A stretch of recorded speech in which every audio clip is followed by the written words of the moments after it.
Hello and welcome to the News24 English Bulletin. This is Sarah Mehzabin. Those were headlines. Now details. The investigation report on mass killing during the July 2011 uprising at Dhaka's Shankarpur has been submitted to the International Crimes Tribunal's Chief Prosecutor's Office. Former DMP Commissioner Habibur Rahman and 7 others are accused. This is the first report submitted after the tribunal's reformation. The Chief Prosecutor confirmed that the killings were carried out under Sheikh Hasina's direct orders, but she remains under a separate investigation.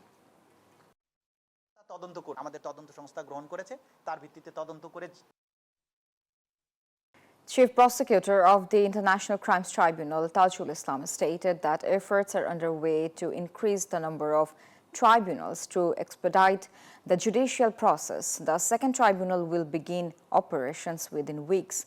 Speaking at an event for Voice on Enforced Disappeared Persons, he emphasized that the state must ensure justice for victims of abductions, murders, and torture.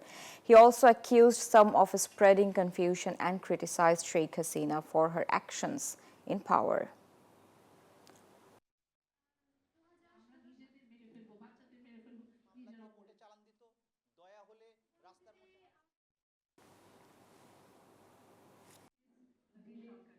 The Supreme Court will hear Jamaat leader ATM Azharul Islam's appeal in a war crimes case tomorrow. A 3-member appellate bench led by Justice Zubair Rahman Chaudhuri scheduled the hearing. His lawyer applied for the hearing and the court stated the case will be listed in the full court on Tuesday. Earlier, Azhar was granted leave to appeal his death sentence and was asked to submit a summary within 2 weeks.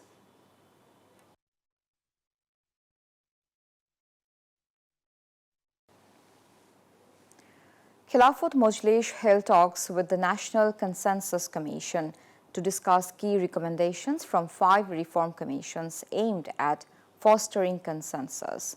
The meeting held at the Parliament building was attended by Professor Ali Riaz and other commission members.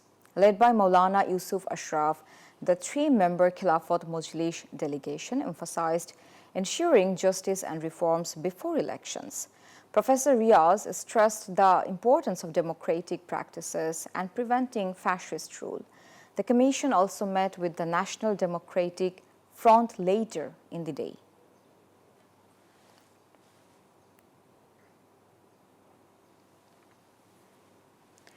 Kuwait's Director of Student Welfare, Dr. MD Abdullah Ilyas Akhtar, urged students to withdraw their demand for the Vice-Chancellor's resignation and offer dialogue. Speaking at a Monday press briefing, he called for discussion. However, students remain firm on their demand, blaming the VC for failing to ensure safety during February attacks that injured over 100. They announced a continued hunger strike until a new VC is appointed and a fair probe begins.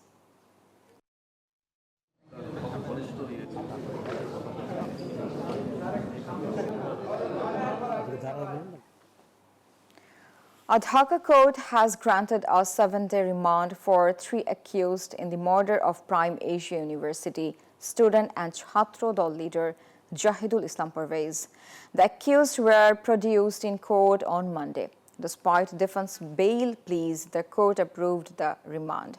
The case was filed Sunday by Parvez's brother, naming 8 individuals and 10 to 15 unidentified attackers.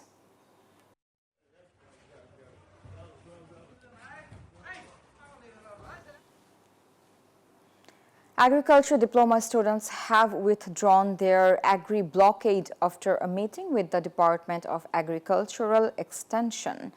Earlier, they locked the DAE gate in Dhaka, protesting for 8 demands, including a separate university and a better pay scale. DAE officials assured them to consider valid demands.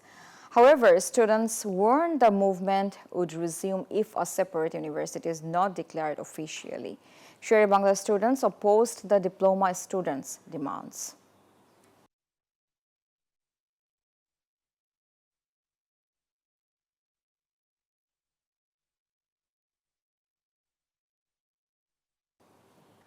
Bangladesh plans to request around $2 billion in loan support from the World Bank and IMF by June. This includes $1.4 billion from two IMF tranches and $500 million in budget aid from the World Bank. At the spring meetings in Washington, D.C., discussions will focus on expanding support. The IMF has raised concerns over revenue growth, subsidies, exchange rate policy, and slow banking reforms, delaying final approval of the funds.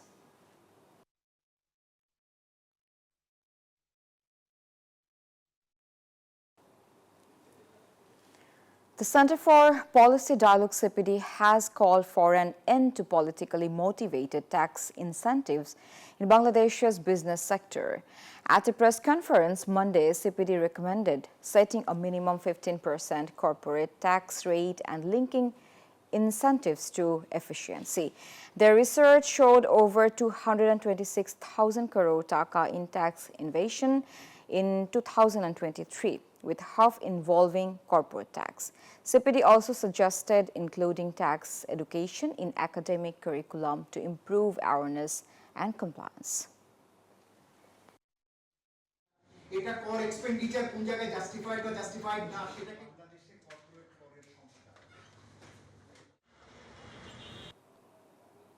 Pope Francis, the leader of the Catholic Church, has passed away, leaving behind a legacy of promoting peace and unity worldwide.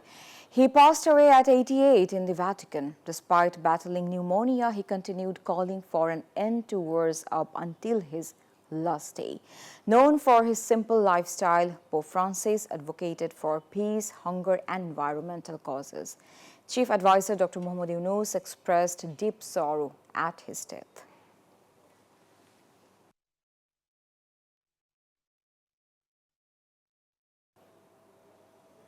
That's all from the newsroom today. Thank you for watching News 24. Stay with us.